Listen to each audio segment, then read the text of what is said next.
കുറ്റങ്ങളെല്ലാം നീങ്ങുവാൻ സ്വർഗത്തിലൊന്നായി ചേരുവാൻ ബദരീങ്ങളാൽ തുണ റബ്ബനാ ലാ ഇലാഹ ഇല്ലല്ലാഹ് ലാ ഇലാഹ ഇല്ലല്ലാഹ് ലാ ഇലാഹ ഇല്ലല്ലാഹു മുഹമ്മദുർ റസൂലുള്ളാഹ് കടം വീടി സന്തോഷിക്കുവാൻ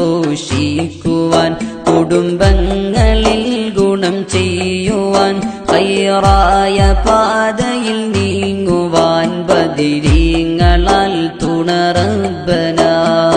ലാ ഇലാഹ ഇല്ലല്ലാഹ്